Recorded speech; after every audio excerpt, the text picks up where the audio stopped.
Hey everybody, this is Andy, aka Ghosts, and I'm back with another CommanderCast short.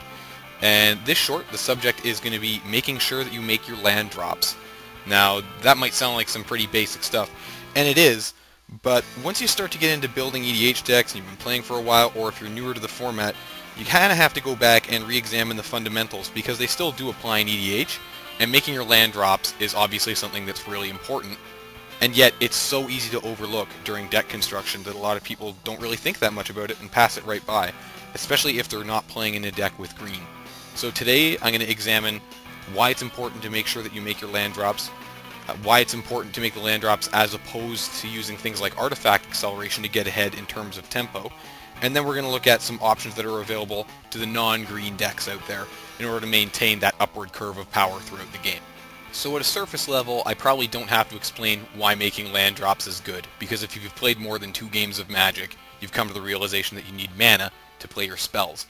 But in EDH, making sure that you make land drops is often underemphasized because of the nature of the singleton decks and the large, powerful effects that you can squeeze into them. It's surprisingly easy to put in a card like Insurrection with an enormous mana cost, and then forget that you have to have a foundation behind actually playing that card.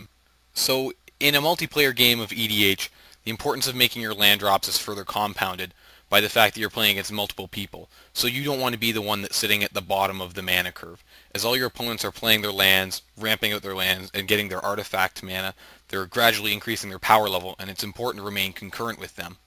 And including cards that ensure that you're making your land drops are the easiest and safest way to maintain a consistent upwards power curve throughout the game that will keep you in the running with your opponents. Land fetching is also probably the best way to ensure that you have your color fixing that you need if you're playing a multicolored deck, because there's nothing worse than playing a 3-colored deck and then not having the one color you need to play every card in your hand. It's also worth noting that in a multiplayer game, as the turns are passed, everyone's going to naturally be drawing lands, so it's an unobnoxious action that's still important to build towards the late game. Because if you've ever played in a game where someone accelerates to 8 to 10 mana within the first 5 turns, they tend to paint a bullseye on themselves, and just dropping your lands usually isn't going to produce that effect. And finally, but probably the most fundamental and important point about ensuring that your deck can make its land drops, is that you're not going to enjoy playing this deck if you're constantly drawing no lands and getting land screwed. So just making sure that you have some kind of land fetching package inside of your deck, regardless of the color, ensures that you're always going to have a good time playing it. And that's probably the most important thing. Now before I get into actually building a land fetching package for your deck, I want to briefly touch on the subject of making your land drops as opposed to playing artifact and creature accelerants. Now there's no doubt that those effects can be very powerful. Artifact mana is known for being a bit degenerate in a lot of cases, as a lot of them are actually combo pieces on top of just providing an acceleration. And the same can be said with a lot of creatures. A lot of them are combo pieces towards making infinite mana. And while these cheap accelerants can produce a lot of mana and provide explosive starts, a lot of the time you have to remember that EDH is more like a marathon than a sprint. So it's important to think long term, and these artifact and creature accelerants, while they are explosive, also can be considered very offensive to a lot of people at the table in terms of board position, so it paints a target on you. And on top of that, they're also fleeting sources of mana, because your land base is much less likely to be attacked in the average game of EDH, whereas massive amounts of artifact acceleration, and in particular creatures, are likely to just happen to get caught up in coincidental sweepers. They might not even be the target of this sweeping spell, like in Akroma's Vengeance. But when it's resolved, you can end up losing an enormous amount of your tempo, not to mention the cards that you invested in that early acceleration. So while playing these lands, one turn at a time, or more if you can seem a little bit tiresome and slow by comparison to the artifact and creature acceleration, you're got to be thinking about the long game in EDH, and this is exactly what this does. It's that consistent upwards curve of power that you want to achieve, as opposed to a sudden spike that drops off because somebody plays a Shatterstorm. So with that out of the way, let's talk about your land fetching packages that make sure that you're getting your lands so that you can put them into play every turn. Now green, we don't really need to talk about green. We all know what green's up to when it comes to making sure that you're getting your lands. It's going to make sure you get your lands and more. It's going to actually vomit these lands out of your deck into play a lot of the time with powerful spells like Kodama's Reach and Explosive Vegetation. We don't really need to talk about green in this context. What we do need to talk about is how the other colors can ensure that they're always going to hit their land drops, which enables them to keep pace with this explosive green action in the late game. So looking at blue initially, we have Dreamscape Artist, and we have Teleria West. Dreamscape Artist is an interesting card for blue because you have to discard something and then you can effectively perform Harrow on your lands. So this is one of the only ways that's true acceleration for lands in blue. Now, discarding the card might seem like a significant disadvantage, except for the fact that blue is known for its ability to both abuse the graveyard and actually make use of discarding cards. So the discard outlet can certainly help you more than hinder if your deck's properly designed. And Teleria West, all that really does is let you look through your library for 3 mana and get a land of your choice. But it is a fairly powerful effect, especially given some of these back-breaking, non-basic lands that you can retrieve. So next we're going to take a look at white, and white actually has a bevy of options to ensure that it has its land drops. Now some of them are conditional and well known, like land tax. A lot of these are dependent on your opponent actually having more lands than you do in play. But as long as you're sitting down at a table with green, that's usually pretty easy to do at any multiplayer table, you can end up in this position pretty frequently. Not only that, but just as a result of the turn order, often someone will make a land drop before you do early in the game, so that enables you to play these cards without too much difficulty. So the best cards for white in ensuring that you're making your land drops are the Knight of the White Orchid, Weathered Wayfarer, Land Tax, Gift of Estates, and Kor Cartographer. These are all decent.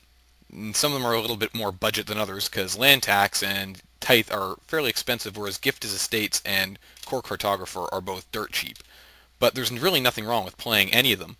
In fact, Land Tax, while it's really powerful, also makes itself a priority target because it's infamous and it's known for generating this card advantage.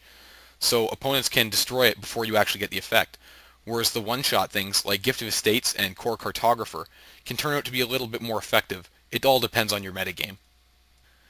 Now, black and red, these colors both have a problem with ensuring that they can make land drops with in-color cards. So you're pretty much going to have to resort to artifacts. Fortunately, we're going to discuss those next. Artifacts provide some really solid options for making sure that you can pick up your lands out of your deck and put them into play. And we'll kick things off with kind of the poster child for this, with Journeyer's Kite. Now, Journeyer's Kite is a very slow card, but it's also very unobtrusive. And left over time, it'll enable you to consistently make your land drops at the expense of a mana investment. So it really does slow you down. You take a pretty heavy tempo hit if you're continually trying to get lands and make sure that you're playing them.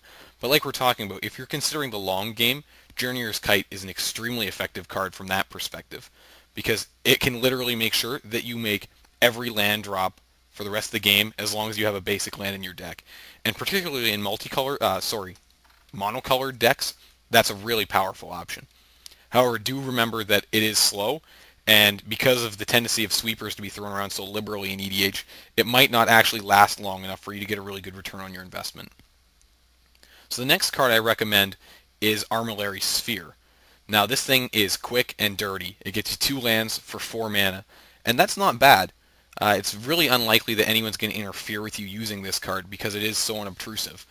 It's a much faster return on investment than the Journeyer's Kite provides, and in multicolored decks you can really fix your mana using this, so I highly recommend this card for decks that can't access green mana. Then we have Wayfarer's Bauble, which is basically an artifact rampant growth for 3 mana, which isn't a fantastic deal, but when you don't have access to rampant growth, you take what you can get. I'm not a huge fan of this card because I prefer the Armillary Sphere. I find the extra mana investment over a turn makes for a better return, but that said, this actually puts the land into play tapped, so it's certainly worth considering. And then we have Wanderer's Twig, and at 2 mana for the total investment, it's the cheapest, but it also provides you the lowest return. In general, I'm not really huge on this card. I actually find that land cycling cards are going to be better for you. And then we have Expedition Map, which is interesting because it can get any land card out of the deck that you want. This card's becoming pretty well known in the EDH community because it's commonly associated with really powerful non-basic lands. And for the mana investment, it's really good for that. So if you have lands that you know you're going to want over the course of the game, and every color has those lands that they're going to want, you might as well throw this in. You really can't go wrong. Another interesting selection is Pilgrim's Eye, which gives you a flying dude. How useful this is going to be, in addition to the land fetching effect, is dependent on your deck construction. In some decks, like Voltron decks or decks with lots of exalted guys, the Pilgrim's Eye can actually be a pretty good deal because it's a dude with evasion. Otherwise, it can provide you with an emergency chump blocker. So it's pretty hard to say that this card has bad value. It might look really low impact on the surface, but it's replacing itself with a card. It's getting you a land, and it's giving you a guy with evasion, all for a pretty decent price. So don't overlook this thing just because it appears fairly vanilla, because it actually has a good deal of power behind it. And last, we're going to talk about Solemn Simulacrum. Doesn't really need any introduction. We all know how good this card is. The only problem is it can be kind of hard to find a copy of it. Now, before I move on to talking about the actual construction of these land fetching packages, I just want to briefly mention two lands that can help you out in this regard as well. Thawing Glaciers. This is a fairly well-known card, even though it's older from Alliances, and it can be a little bit expensive these days, but it's worth it, especially, as always, in decks without green. And if you have Deserted Temple and Rings of Bright Earth, it can be downright disgusting what it can do. But that said, this is even slower than Journeyer's Kite. And because it's a land, when you put it into play, you're losing your land drop for that turn, so you have to use it either in conjunction with something that lets you play an extra land, or you've got to realize that your tempo is going to be extremely slow. But that said, a lot of the time, if you don't have a land in your hand, you might as well throw it on the Thawing Glaciers and go retrieve yourself one to play later. Something that works beautifully with Thawing Glaciers if you have a lot of mana to dump is Terrain Generator. Terrain Generator is slow, but can give you true acceleration in decks without having to use green mana. And in conjunction with Land Fetchers, it gives you a slow but powerful engine towards building your end game. So now that I've talked about the options of what you can put into your deck, I'm actually going to go over a land fetching package I have in a deck of mine, my Brian Stoutarm deck. So white and red are not exactly known for acceleration, but this deck manages to do pretty well, and that's important because it's more or less an aggro deck with a touch of Voltron on the general. So it's a deck that has a lot of equipment and a lot of evasive beatdown. And I still need to maintain that curve. I need to get to the late game to play my big threats, and I also need to make sure that I'm staying in the mid game to be continually applying pressure to my opponents. So towards that end, I use Weathered Wayfarer because it's a little dude, and he can get my lands in the early games, my important ones like the Sunhome, or my answers like Strip Mine. And then in the late game, I can throw a piece of equipment on him like Sunforger, and suddenly he's an actual threat. The same goes for Pilgrim's Eye. It flies, so when I put a piece of equipment on it that turns into a huge threat, you actually have to take notice of this thing and deal with it. And outside of creatures, I use Expedition Map because it can get the important lands like the aforementioned Sunhome. Then I use Armillary Sphere because it's quick, dirty acceleration at the start of the game that makes sure that I'm going to be able to be on both colors of this deck. And I have Journeyer's Kite, which is a lot slower, but in the late game, it ensures that I'm going to be able to, A, be on both colors and have triple red or triple white for my really color-intensive spells. And B, it just makes sure that I'm going to constantly be building up towards a really powerful endgame. And then I have actual artifact mana acceleration. I use Darksteel Ingot because it's the most reliable artifact fixer out there, and it's dirt cheap. And I use Phyrexian Totem and Thunder Totem, both of which are from Time Spiral. So these are the kind of artifact rocks that become dudes when you pay some mana. It can be a threat that comes out of nowhere. These aren't bad at all, especially in a deck like mine where I can throw equipment on them. Now, that's obviously fairly expensive to do in one turn, but doesn't really matter if you paid 8 mana to do it if the other guy that you're playing against is dead. It just gives you more options to throw into your deck. And then in lands, I use the Terrain Generator, just because it produces colorless mana, and I don't want to have too many of them in this deck, along with the Strip Mine and the Ghost Quarter and other utility lands that produce colorless mana. But it does give me the ability to just drop an extra land into play here and there if I have the spare mana in the early game, in the late game in conjunction with Journeyer's Kite, whatever. It just kind of squeezes into the deck and lets me dump some extra lands out of my hand if I happen to have them. So as you can see, I didn't just put any of these cards in because I want to make sure I get my land drops, even though that's obviously true. I looked over the choices that I had, and I put them in according to what this deck can need and use, both in the early and late stages of the game. And that's the best approach towards doing this. So when you're picking your land fetching package, make sure you're picking cards that are already playing to a deck's strengths, not just accommodating it and ensuring that it's going to be able to play all these big threats you have in there. So that's all I've got to say about this hot topic. Hopefully you guys learned a thing or two, and maybe you can teach me a thing or two when you send me some suggestions at CommanderCast@gmail.com or leave some comments on YouTube or on the blog. But that's all I have to say on this topic. As always, I encourage you guys to get a hold of us any way that you want. Contact information is on the website, and be sure to check us out at the home site at CommanderCast.blogspot.com for more content.